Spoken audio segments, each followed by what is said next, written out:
Hello students, how are you? Welcome back to Pathway school online tutorials. Okay class, आज हम discuss करेंगे अपनी chemistry के third chapter के बारे में, जिसका नाम है एटम्स एंड मॉलिक्यूल्स। वैसे तो इसके काफी सारे टॉपिक्स हमारे हो गए हैं, बट आज हमारे पास एक नया टॉपिक है जिसका नाम है मोल कंसेप्ट। ये वो टॉपिक है जिसके बारे में समटाइम्स स्टूडेंट्स सोच सोच करके चकरा जाते हैं। ऑब्वियसली बात है, थोड़ा मुश्किल टॉपिक है, बट आज हम करेंगे इसे एक सिंपल वे में। मुझे सिंपल लगता है, I don't know about you कि आपको सिंपल लगेगा नहीं लगेगा। Let's see. ठीक है, नाउ व्हाट इज दिस मोल? ये मोल वर्ड है तो क्या है? आई थिंक ये मोल सिर्फ और सिर्फ एक रिप्रेजेंटेशन है। किस चीज के लिए? देखते हैं, चलो चलिए देखते हैं। जैसे ये भैया यहाँ पर वेजिटेबल्स सेल कर रहे हैं, सपोज बनाना सेल कर रहे हैं। अब अगर आपको ये बनाना परचेज करने हो तो आप इन भैया के पास जाके क्या कहेंगे कि भैया मुझे 5 kg बनाना दे दो?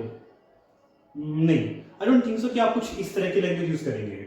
आप जाकर के इन्हें बोलते हैं कि भैया मुझे 1 डजन बनानास दे दो। डजन, तो ये आपको कितने बनानास देते हैं? 12 बनाना। एम आई राइट? यानी कि यहाँ पे डजन जो वर्ड है, वैसे तो इसकी कोई मीनिंग नहीं है, बट यहाँ पर ये रिप्रेजेंट कर रहा है, किसको रिप्रेजेंट कर रहा है? 12 को। जैसे डेकेड 10 को रिप्रेजेंट करता है, सेंचुरी 100 को रिप्रेजेंट करती है, हाफ सेंचुरी 50 को रिप्रेजेंट करती है, वैसे ही यहाँ पर डजन कितने को रिप्रेजेंट करता है? 12 को रिप्रेजेंट करता है।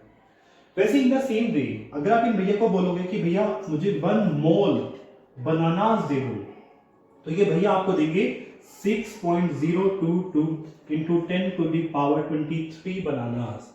अब इतने बनाना का तुम क्या करोगे मुझे नहीं पता, बट ठीक है। इस नंबर को हम एक नाम देते हैं एवोगैड्रोस नंबर, क्योंकि ये इन्होंने ही दिया था। एक साइंटिस्ट है, केमिस्ट, बहुत बड़ी साइंटिस्ट, जिन्होंने ये नंबर दिया था।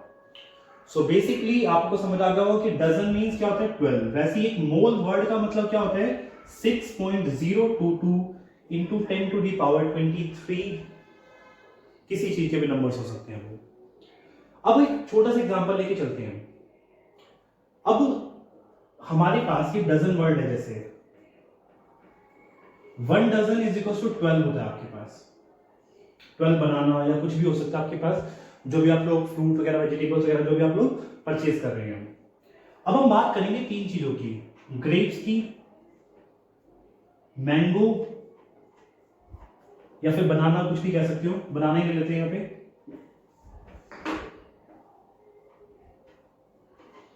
grapes, banana, and the last one is watermelon. Okay, watermelon. अब इन तीनों के लिए आप क्या कीजिए? डजन परचेज कीजिए, डजन। एक डजन ग्रेप्स, एक dozen banana and 1 dozen watermelon. अब आप कहेंगे सर ग्रेप्स को डजन में तो देते ही नहीं है।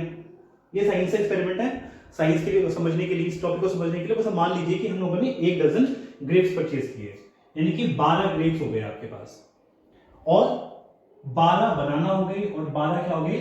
वाटरमेलन हो गए आपके पास। ठीक है, देखा जाए इन तीनों में कॉमन क्या है?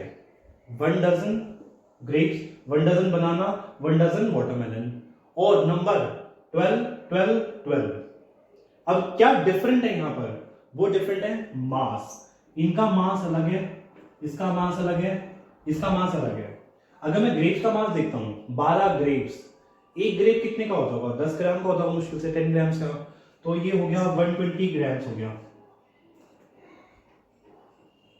अगर मैं 12 बनाना कंसीडर करता हूं तो एक बनाना 100 ग्राम का होगा, तो ये हो गया 1.2 kg। इसको मैं ग्राम में ही रिप्रेजेंट करता हूं, तो कितना आएगा? 1200 ग्राम।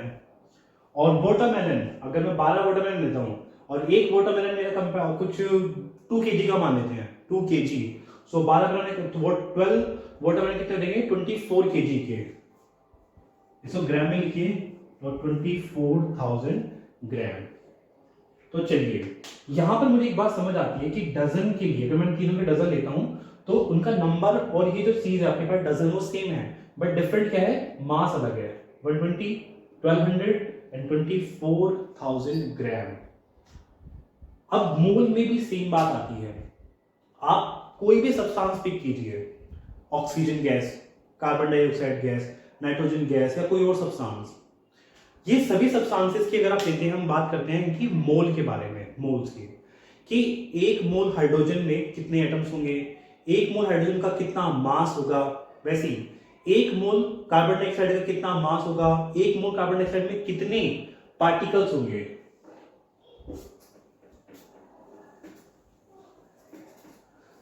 ये बात कौन बताता है हमें? मोल बताता है बेसिकली। अब अगर मैं बात करता हूं किसकी? कार्बन की। एक कार्बन का एटॉमिक मास है मोलिकुलर मास, एटॉमिक मास, यहां पे मोलिकुलर मास भी लिख सकते हैं अगर सब्सटेंस मॉलिक्यूल की फॉर्म में है तो। Atomic mass of one carbon atom क्या बता सकते हैं कितना होता है? It is equals to 12 AMU। वैसे AMU तो हट चुका है, हम यूज करते हैं U वर्ड, सिर्फ U। Unified mass, atomic mass of one carbon atom is equals to 12U। Now एक वर्ड और, मास ऑफ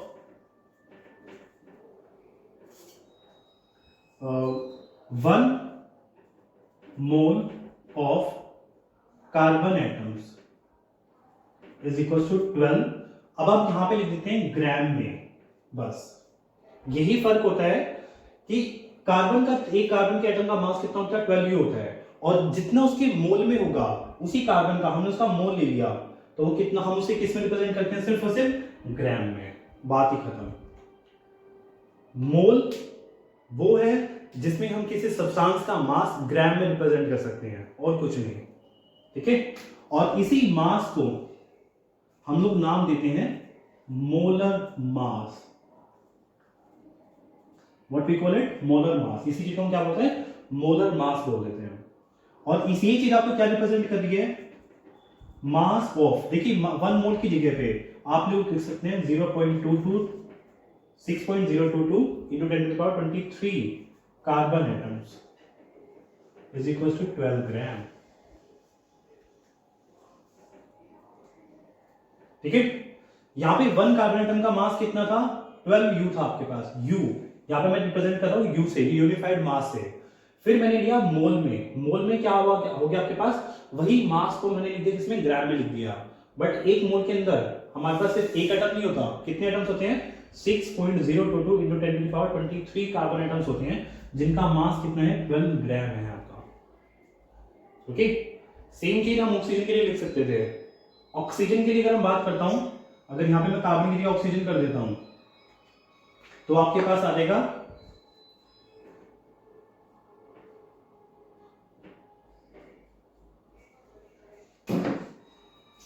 1 ऑक्सीजन एटम होता है 16U, मोलर मास आएगा उसका 16 ग्राम, और ये मोलर मास कितने का है आपके पास? कितने एटम्स का?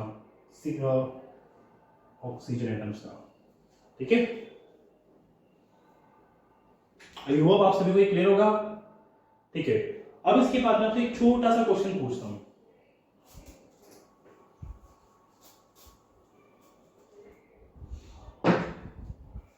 Can you find the mass, molecular mass of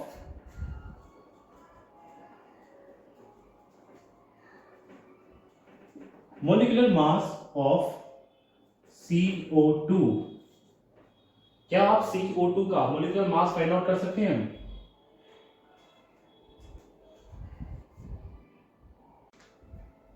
okay, molecular mass हमारा CO2 का होगा आपका 12 plus 16 into 2, 12 for carbon atom, क्योंकि कार्बन का आपका मास होता है 12U और ऑक्सीजन का होता है 16U, ठीक है students.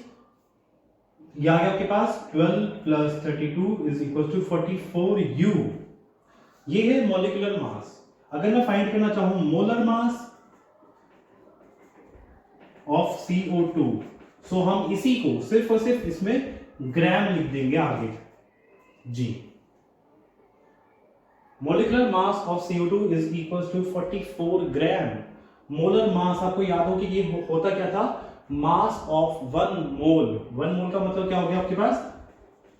Mass of 6.022 into 10 to the power 23 CO2 atom molecules is equals to 44 gram. Okay.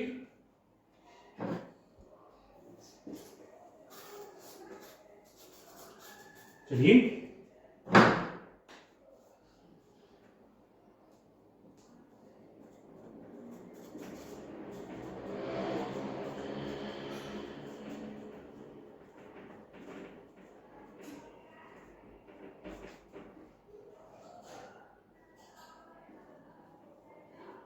आपके पास एक छोटा सा क्वेश्चन है, find the number of moles in 88 gram of CO2। Carbon dioxide के 88 ग्राम में आपको नंबर ऑफ मोल्स फाइंड करने हैं। तो कुछ सिंपल सी बात है, जैसे हम बनाना परचेज करते थे, एक डजन में 12 बनाना, रिवर्स कर दो, 12 bananas is equals to 1 dozen. तो 44 बनानास में, सॉरी 44 नहीं, 48 बनानास में कितने डजन होंगे? 48 bananas is equals to how many dozens? Yes, the answer is 4 dozen. ठीक है, ये आपके पास कहां से आता है? जहां से आपके पास आया वहीं से आपके पास क्या आएगा? ये आएगा, ये वाला क्वेश्चन आता है आपके पास। यहां पर आपको एक सिंपल सा फॉर्मूला अप्लाई करना है, that is N is equals to M/M। अब ये तीन चीजें क्या होती हैं? N क्या है हमारे पास? Moles, number of moles. Small m is mass given, जो कि आपको गिवन है, ये आपको फाइंड आउट करना है। ये आपको कितना गिवन है? 88 ग्राम। m है मोलर मास, जो कि आपको पता होना चाहिए कि CO2 कितना होता है। Can you find the molar mass of CO2? CO2 का मोलर मास अभी हमने निकाला था 44 ग्राम होता है। So let's put all the values here. 88 upon 44 is equals to 2 moles. It is as simple as that.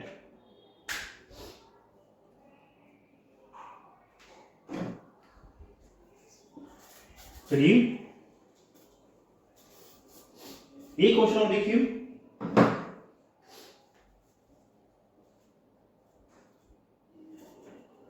Find number of moles. Again आपको number of moles find करने हैं, किसमें? In 12.44 into 10 to the power 23 particles of CO2। आपके पास CO2 के इतने particles हैं, तो उसमें नंबर ऑफ मोल फाइंड करने हैं आपको, कितने आएंगे? सो अगेन हमारे पास एक छोटा सा फॉर्मूला है, N is equals to capital N divided by N nought. ये यहां पर O है और इसको हम नॉट बोलते हैं, नॉट, NOT नॉट। यहां पर N अगेन क्या है? नंबर ऑफ मोल्स जो हमें फाइंड करना है। कैपिटल N यहां पर आपके पास पार्टिकल्स, नंबर ऑफ पार्टिकल्स जो आपको गिवन है, नंबर ऑफ पार्टिकल्स। फिर आपके पास आता है N not, it is Avogadro's number. ये भी आपको गिवन है, ये भी आपको गिवन है। So let put all the values here. So what will we get? यहां पे हमें गिवन है 12.044 इंटू 10 टू द 23 और ये होता है 6.022। So let's put the values.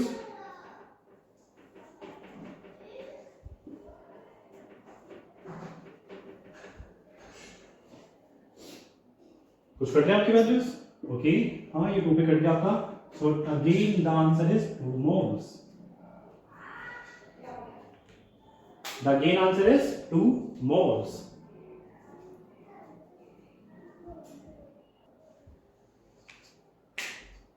Now students, ये है हमारे पास सबसे मुश्किल क्वेश्चन इस टॉपिक का। चलिए देखते हैं। Anmol has 70 gram of nitrogen in his pocket. Anmol की पॉकेट के अंदर 70 ग्राम नाइट्रोजन है, तो हमें बताना है कि उसकी पॉकेट के अंदर कितने एटम्स होंगे नाइट्रोजन के। अभी अभी हमने सीखा कि N का फॉर्मूला होता है M अपॉन कैपिटल M, और एक और फॉर्मूला हमने सीखा कैपिटल N अपॉन दिस। आपके सारे क्वेश्चंस, मोल कंसेप्ट के सारे क्वेश्चंस सिर्फ और सिर्फ एक सिंगल इस फॉर्मूले से आप होने वाले हैं। ये क्वेश्चन भी हमारा इसी से होगा। चलिए देखते हैं हमारे पास क्या क्या गिवन है। यहां पर हमारे पास स्मॉल m गिवन है, the mass given, the small m is equal to 70 gram. हमारे पास कैपिटल M भी गिवन है, the molar mass of nitrogen is 14 gram. Now small capital N, ये हमें फाइंड करना है number of atoms, number of nitrogen atoms, और capital N nought भी गिवन है हमें, एवोगाड्रो नंबर जो होता था 6.022 into 10 to the power 23. So let's put all the values in this formula. Capital M, इस फॉर्मूले में सारी वैल्यू पुट कर देते हैं एक बार, तो ये आएगा पूरा 70/14 is equals to N by 14 से कट हुआ ये 5 पे, और 16.022 into 5 into 10.23। अब ये मल्टीप्लाई करने के बाद जितना आएगा वही हमारा आंसर है। वैसे आएगा का 31.110 into 10 to the power 23। Sorry, it is 30.110। So I hope students आपको ये सभी को क्लियर होगा। मोल कंसेप्ट बेसिकली थोड़ा सा मुश्किल टॉपिक कह सकते हो, बट ये ही है जितना भी है। इसके ऊपर हम नंबर ऑफ क्वेश्चंस करेंगे, हमें क्लियर है टॉपिक।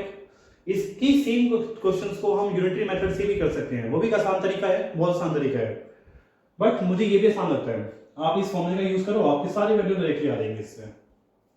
ठीक है स्टूडेंट्स, आज के लिए इतना ही। Thank you.